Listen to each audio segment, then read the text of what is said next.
The city of Dnipro. Sky was silent, cold, empty. Then, in one blinding second, the silence was gone. A Russian missile tore through the night and struck the main hospital.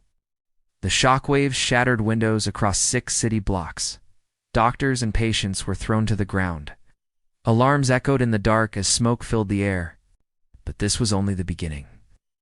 What happened in the next hour would change everything. For Ukraine, for Russia, and for the world watching. If you want to stay updated on real-time U.S. military operations and global conflict breakdowns, like this video, subscribe to the channel. Turn on the bell icon, because what happened after midnight even shocked the Pentagon. Before the night of the bombing, the hospital in Dnipro had become a symbol of quiet courage. The war had raged for more than 2 years. Yet inside those walls, doctors, nurses, and volunteers worked around the clock to save lives, soldiers and civilians alike. The building stood near the city center, far from the front lines, but close enough for everyone to hear distant artillery each night. Most people believed it was safe.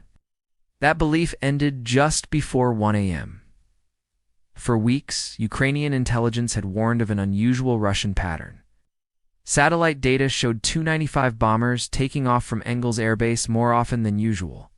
The Tu-95, nicknamed the Bear, could carry Kh-101 cruise missiles long range, precision, guided, and deadly. The missiles were designed to fly low, hugging the terrain to avoid radar.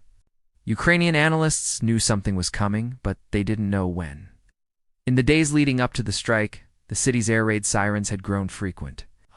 Each time, residents would rush underground, wait, and return to their lives.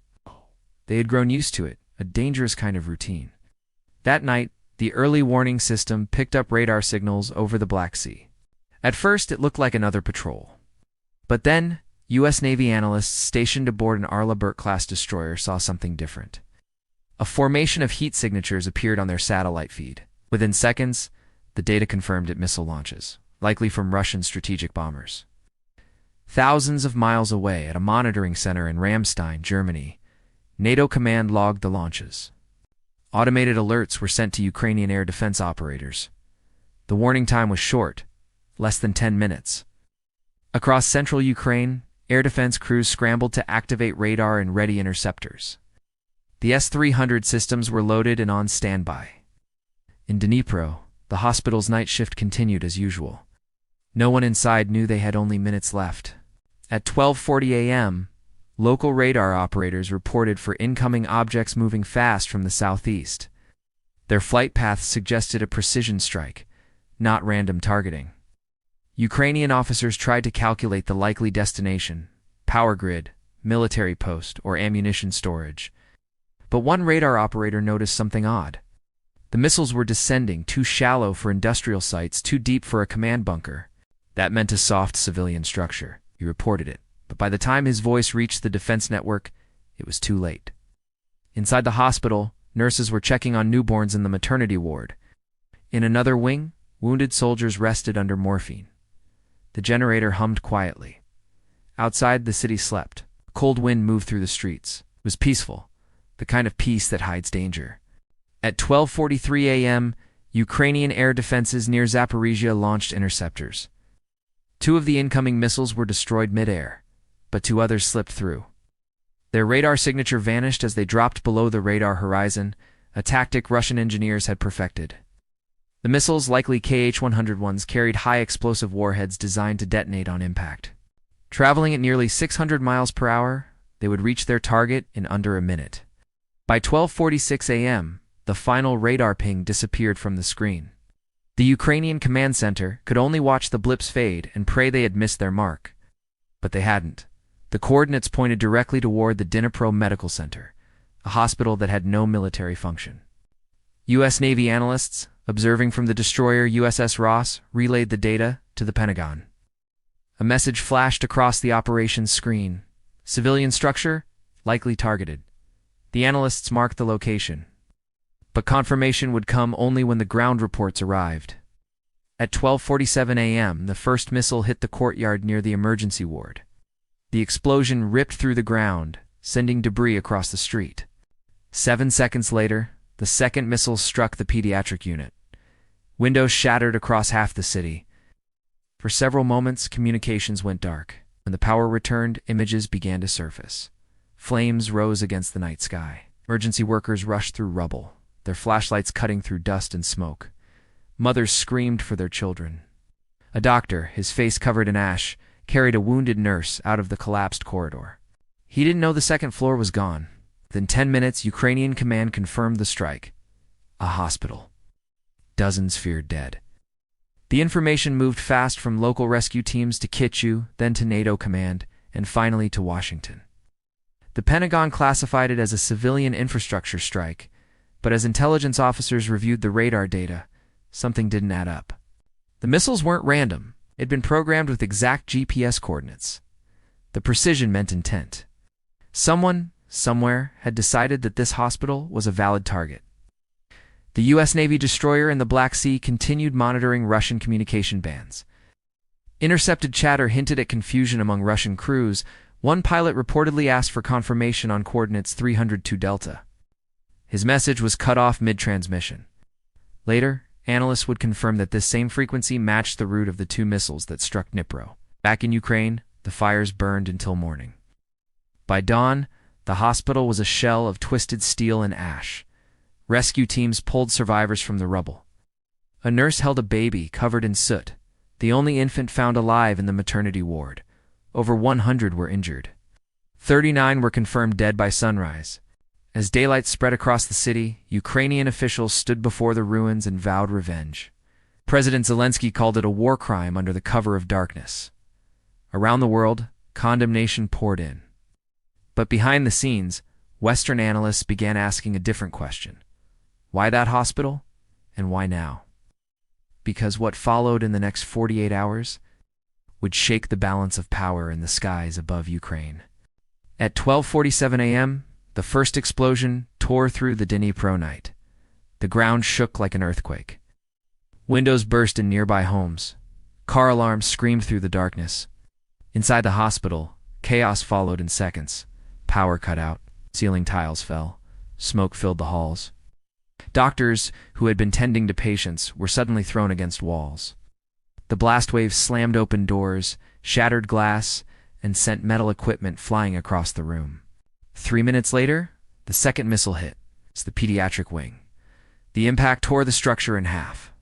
Fire rolled through the corridor, swallowing oxygen and light. Nurses tried to move newborns wrapped in blankets, but the roof collapsed before they could reach the exit. Those outside could only hear the cries fading into smoke. The building's generator failed. Backup lights flickered and died.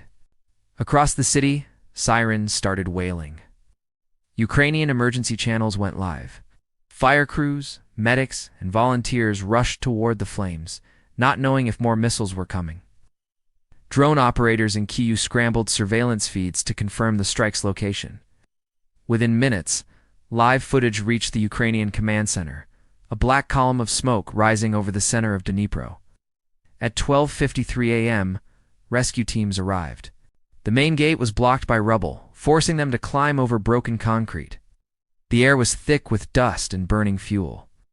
In the courtyard, they found twisted vehicles, burned stretchers, and the remains of what used to be an ambulance. Medics moved quickly, pulling survivors from collapsed rooms. Some were barely conscious, others too wounded to speak. The silence between cries was heavier than the noise. By 1 a.m., the entire city knew what had happened. Social media exploded with shaky videos, orange flames lighting up the skyline, voices shouting in panic. "It's the hospital," one man whispered into his phone. They hit the hospital. The footage spread within minutes. News outlets from Kyiv to London picked it up. Headlines flashed. Russia bombed civilian hospital at midnight. In Kyiv, military officials confirmed the coordinates matched a Russian strike pattern from earlier in the week. 295 bombers had been detected over the Caspian Sea at 11:30 p.m., likely carrying Kh-101 cruise missiles. The flight time to central Ukraine matched the timeline perfectly. It wasn't random. It was planned. Meanwhile, deep inside a Pentagon operations room, U.S. analysts were already reviewing satellite imagery. One photo, captured seconds after the explosion, showed two distinct impact zones.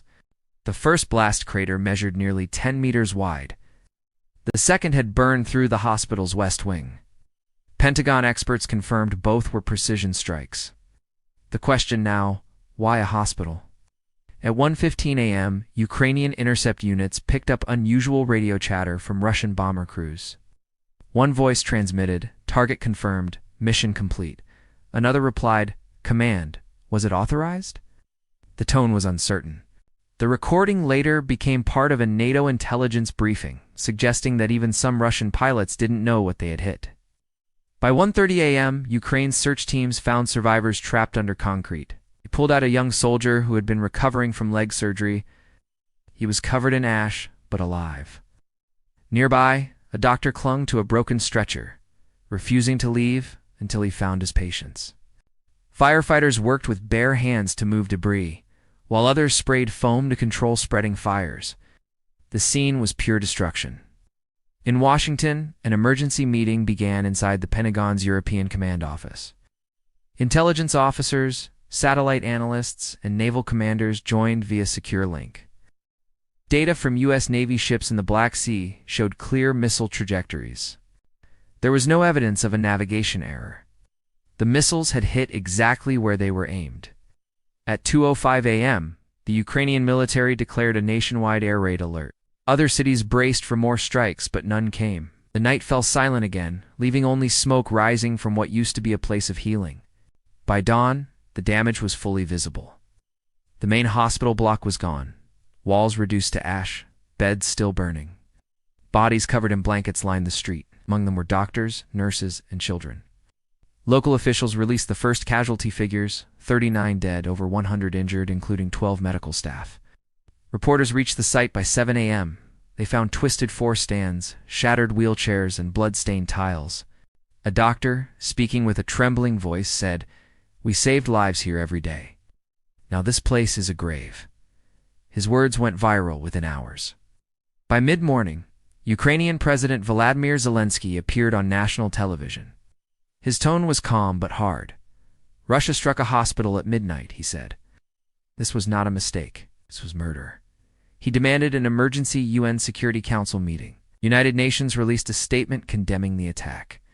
The European Union called it a clear violation of international law. NATO held an emergency video conference, but behind official words. Something else was happening, a silent military buildup. U.S. Navy warships repositioned in the Black Sea. Intelligence flights increased along the Romanian coast. The destroyer USS Ross began tracking new Russian radar emissions, possibly linked to bomber communications. Satellite constellations were retasked to monitor Russian air bases. Something larger was unfolding. Meanwhile, Ukrainian forces launched limited drone counterstrikes at Russian airfields. One drone hit a fuel depot near Kursk. Another struck the perimeter of Engulfed Air Base, the same base believed to have launched the bombers that night. Ukrainian officials called it a message. By evening, Russia released a statement claiming the hospital was being used as a military command post. Ukrainian investigators immediately rejected that claim. Footage from security cameras showed no military presence. It's only patients, doctors, and nurses. As the sun set, the hospital still burned. Fire crews worked for 14 hours before extinguishing the final flames. The smell of fuel and concrete hung in the air. Volunteers set up tents nearby to treat survivors. The city mourned in silence. While the world debated who was to blame, the U.S. military prepared a report that would change how Washington viewed the war. Because deep inside that report, analysts had found something no one expected: evidence that one of the missiles had deviated slightly mid-flight, as if it had been remotely redirected. That discovery turned a tragedy into a mystery. And the next step would reveal just how far modern warfare had evolved and how much the U.S. Navy already knew. By dawn, while rescue teams cleared debris in Dnipro, intelligence analysts in Washington, Brussels, and Kyiv were studying data. They weren't just looking for who launched the missiles. They wanted to understand how. Because this strike wasn't random, and the precision was unnerving. Initial assessments pointed to 2K H-101 cruise missiles, launched from Tu-95 MSBRH bombers stationed at Engulfed Air Base, nearly 600 miles from the target. These aircraft are relics of the Cold War, but they remain one of Russia's most effective long-range strike platforms. Each Tu-95 can carry up to 8 Kh-101s under its wings, weapons guided by advanced GLONASS navigation. Similar to America's GPS. The missile itself flies at roughly 600 miles per hour, hugging terrain at altitudes as low as 100 meters, designed to evade radar systems by blending with ground clutter. Ukraine's radar network detected the launch only briefly before the signals vanished. That's because the Kh-101 uses a radar-absorbent coating and an infrared signature reducer. It's making it nearly invisible on standard radar. It also employs an autonomous terrain-following guidance system. Once fired, it doesn't need communication with the bomber. It flies independently, guided by preloaded coordinates. But that's where the confusion began. The hospital's coordinates were precise, down to the meter. The missile's targeting accuracy, known as circular error probable CEP, is within 15 meters. That means whoever programmed the coordinates knew exactly where they were aiming. The Ukrainian military confirmed the hospital had never housed soldiers, weapons, or communications equipment. That raised a chilling possibility. The strike wasn't that a mistake caused by misguidance. It was deliberate. U.S. intelligence assets in the Black Sea confirmed the launch sequence. The USS Ross, an Arleigh-Burke-class destroyer equipped with the Aegis combat system, recorded the missile signatures at 11:43 p.m. GMT. Aegis combines radar, infrared sensors, and satellite links, allowing it to track airborne threats across vast distances. Analysts aboard the Ross transmitted data to the Pentagon in real time, marking the trajectory arcs heading northwest toward Ukraine. The intercept analysis later revealed something strange. One missile deviated slightly from its original path about 20 minutes before impact, a rare occurrence for an autonomous cruise missile. U.S. defense specialists theorized that the missile may have been equipped with an in-flight data link module, allowing it to receive mid-course corrections from Russian satellite relays or ground-based command posts. If true, it meant the target could have been manually altered in flight. The Pentagon's Electronic Intelligence Division cross-referenced this with intercepted Russian transmissions. Around 12:30 a.m., Ukrainian time, a command burst was detected from a Russian ground relay near Taganrog. The transmission lasted only 11 seconds, but matched the frequency typically used for cruise missile updates. If this was connected, it meant someone in Russia intentionally redirected one missile mid-flight toward a civilian hospital. Meanwhile, Ukrainian defense systems struggled to respond. The S-300 air defense units deployed in the region were outdated compared to modern Russian jamming technology. The Kh-101 missiles carried small electronic countermeasure pods that emitted decoy radar signatures, tricking interceptors into locking on false targets. When Ukraine fired interceptors at two missiles near Zaporizhia, they hit decoys instead. Explosions that looked like success, but weren't. The real missiles slipped past undetected. Western defense analysts also noted how the missiles entered Ukraine from an unexpected route, a low-altitude corridor over the Dnipro River, which skirts around key radar coverage zones. This route had been used only twice before in the war. U.S. officials believe the path was pre-planned using satellite terrain maps to exploit blind spots in Ukraine's radar network. It was a move that required detailed intelligence, perhaps even insider knowledge of Ukraine's radar coverage limits. As investigation deepened, a joint NATO report concluded that the strike was technically deliberate and tactically precise. But another question emerged. Why waste such advanced weaponry on a hospital? Some speculated the target was meant to be a Ukrainian command post located 300 meters away. Others argued it was a psychological operation, a message meant to break morale.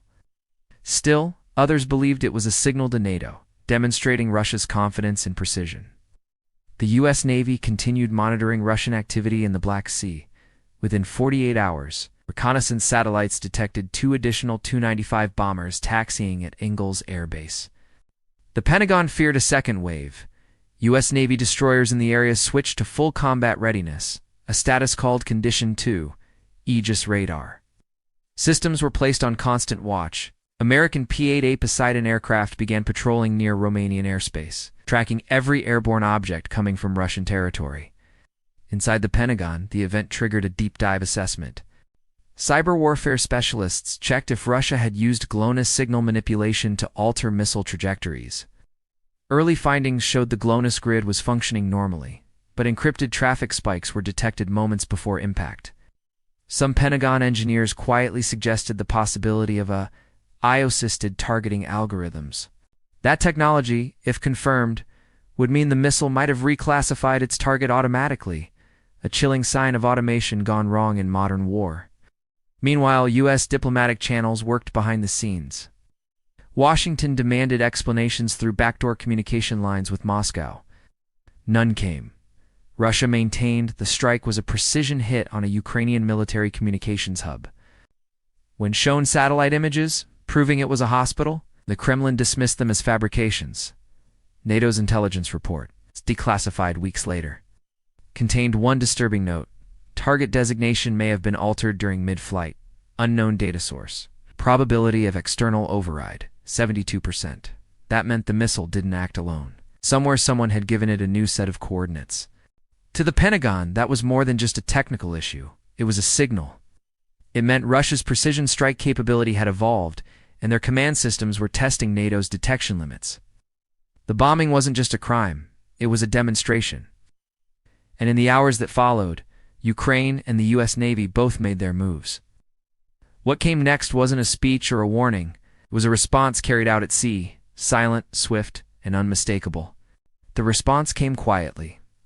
Less than 2 days after the hospital bombing, there were no public statements, no official declarations, and no televised speeches.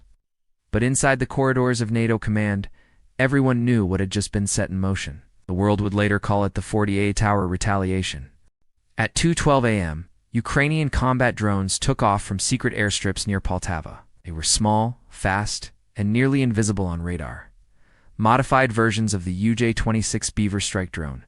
Their target wasn't random. It was Engulfed Air Base, the same Russian airfield that had launched the Tu-95 bombers responsible for the Dnipro strike. Satellite tracking confirmed the drones traveled more than 400 miles before reaching their destination. At 4:51 a.m., the first explosion rocked the base. Flames shot up from a fuel depot, followed by secondary blasts as jet fuel ignited across the tarmac. Russian state media initially reported a minor fire, but satellite photos the next morning told the real story too. Tu-95 bombers destroyed, 3 others damaged, and at least 1 missile storage hangar engulfed in flames. Ukraine never officially claimed responsibility, but everyone knew who had done it. It was a calculated message. You hit our hospital, we hit your bombers. At the same time, U.S. Navy operations in the Black Sea quietly intensified. The destroyer USS Ross and its sister ship USS Roosevelt moved closer to the Romanian coast, establishing overlapping radar coverage. American PA to Poseidon aircraft began flying longer patrols, equipped with advanced radar and electronic warfare systems. Their mission was clear: monitor every Russian launch signature within 800 miles. Behind closed doors, the Pentagon issued a formal warning to Moscow through diplomatic backchannels. The message was direct. Further attacks on civilian infrastructure will provoke a coordinated Western response. The language was chosen carefully. It wasn't a threat of direct intervention, but it left no doubt that the U.S. and NATO were watching every move. In Kyiv, President Zelensky addressed his nation that evening. His speech was brief but firm. "We cannot bring back those lost in Dnipro," he said, "but we can ensure their deaths are not ignored." The next day, international investigators arrived at the hospital site. They collected fragments of missile casings stamped with Russian serial numbers. The evidence was undeniable. Across Europe, public outrage grew. In London, tens of thousands marched carrying banners that read "Hospitals are not targets." In Washington, Congress introduced a new sanctions package targeting Russian defense companies tied to cruise missile production. Within a week, the ruble fell nearly 6%, and several Russian logistics networks were hit by cyber attacks traced back to unknown sources. On the ground in Ukraine, the hospital ruins became a memorial. Volunteers placed candles along the broken walls. Rescue workers stood in silence for 1 minute, the same minute the missile had taken to reach them from the sky. The world had seen hundreds of strikes during the war, but this one felt different.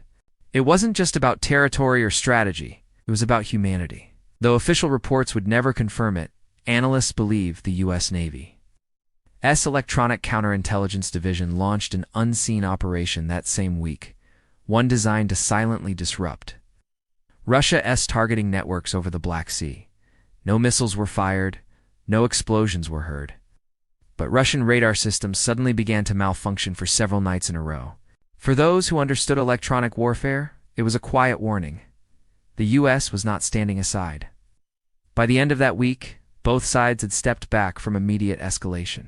The bombing of Dnipro had triggered one of the most serious near-crisis moments since the start of the war. Yet amid the ashes of a destroyed hospital, a new phase of warfare had begun.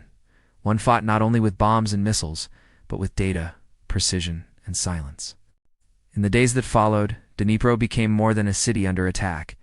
It became a symbol of how modern war blurs every line once thought sacred. The image of a destroyed hospital, once filled with life and care, spread across the world. It reminded people that in this war, no place was truly safe, and no rules seemed to matter anymore. For Ukraine, the bombing hardened resolve. Civilians volunteered in greater numbers. Donations surged. Engineers worked to rebuild underground hospitals designed to withstand airstrikes. The country had seen destruction before, but this was different. The target had been a place of healing, not defense. It was personal. For Russia, the incident deepened isolation. Even nations that once stayed neutral began questioning Moscow's control over its military decisions.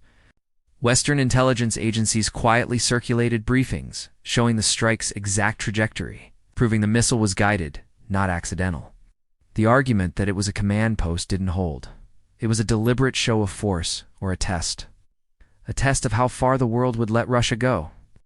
In Washington, senior defense officials reviewed the Pentagon's final assessment. The report concluded that the Dnipro strike had significant geopolitical intent. In simple terms, it wasn't just a military strike, it was a message. A message that Moscow could reach deep into Ukraine whenever it wanted, regardless of targets. But that message backfired. Instead of fear, it triggered renewed Western coordination. The US, Britain, and allies began quietly expanding intelligence sharing agreements. NATO surveillance coverage along the Black Sea doubled within a month. For the U.S. Navy, the lesson was clear. The Dnipro strike exposed how precision weapons could now change course mid-flight, guided by artificial intelligence or remote signal overrides. The old boundaries between offense and defense were fading. Future wars wouldn't just be fought with soldiers and steel, but with code, data, and decision algorithms. The Navy's role wasn't just to defend seas anymore. It was to watch the invisible battlefield of signals, frequencies, and digital warfare. In Kyiv, as reconstruction began, workers found a small metal plate buried under the hospital ruins. It was part of the missile casing. On it were the numbers 32 to Delta, the same code intercepted by Ukrainian radar operators moments before impact. That piece became part of a museum exhibit labeled "The Night the Sky Fell." The bombing of Dnipro didn't change the war overnight, but it changed how the world viewed it. The strike on a hospital forced leaders to confront the truth. In this era, precision doesn't mean protection. Technology can aim perfectly, but morality decides where it points. As winter approached, the city rebuilt what it could. Temporary clinic opened on the same street. Doctors returned,